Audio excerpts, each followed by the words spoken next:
If veterinarians have a DSM, the Diagnostic and Statistical Manual of Mental Disorders, our black and white Springer Spaniel, Jane Meldog Lewis, would have been classified under the section titled Batshit Crazy.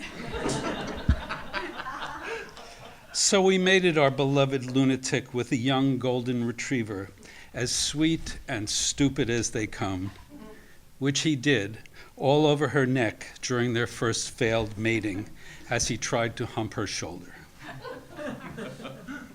We thought we'd get beautiful yellow and white pups that were sweet and not crazy. We got 10 black puppies of wildly differing dispositions born Christmas Eve in my closet, 9 of whom spent the night blindly squealing and nuzzling, playing a canine version of musical chairs around Janie's 8 teats. And then there was Gloria. All alone in the corner, Patty had to scoop her up, remove one of the squealers, and find a place for her under her mother's foreleg. 8 weeks later, Gloria, still guzzling under that foreleg, didn't seem to notice at all that all her siblings had left home. Already big and slow afoot, and from all I could discern, sweet and dim-witted. She had no interest in chasing balls or sticks, no interest in ponds, no interest in the tribe of kids roaming the backyard, no interest in Patty or me. The only thing that Gloria loved was her mommy and food. Over the next several years, Gloria lumbered haplessly behind her crazy mom, while Janie chased sticks and balls and paddled through ponds, growled menacingly at strangers, and, flashing those gleaming incisors, often appeared one leash-snapping, shoulder-dislocating lunge away from ripping out the throat of someone she thought might harm our family. In contrast, Gloria just followed behind Janie, big tail wagging, never growling, never baring her teeth, never snapping.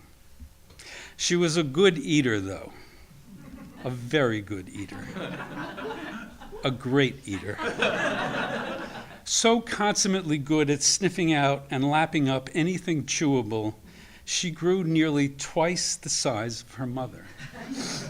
And I, snarky man that I am, began to call her Plumpy. She didn't seem to mind. Sometimes I'd see or imagine Janie sighing as that bulky shadow followed her nose to tail everywhere she'd go. And occasionally Janie wore that look of worried consternation, like those weary moms you sometimes see in the supermarket with their overweight adult children tagging behind.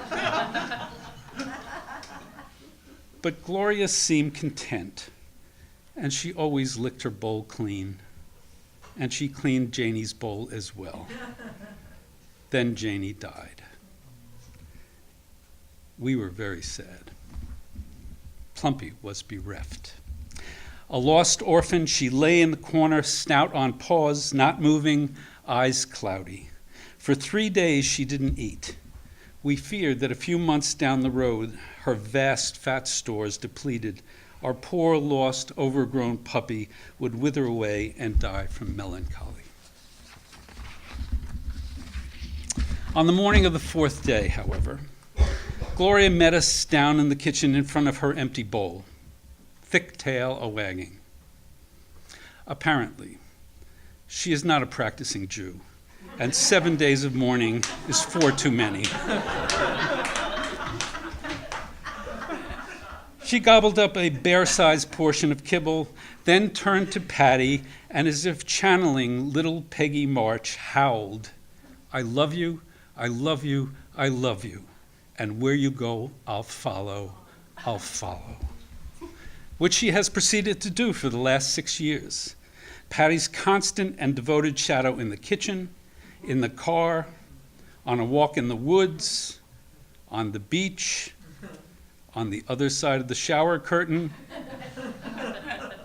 at her knee on the toilet, and each night, right there on the floor next to her side of the bed.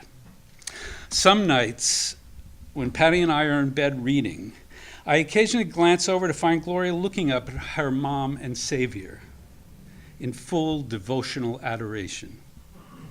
But if she catches me staring at her, that moist black nose begins twitching, and I see a glint of old crazy Janie swirling behind those sweet dark eyes, the same psychotic look I'd see right before Janie would leap off the porch and, barking hideously, chase the UPS man back into the truck. Those nights, I sleep with one eye open, silently begging forgiveness for calling her dim-witted, for calling her plumpy, but mostly for taking what she knows is her rightful place in the bed next to Mom.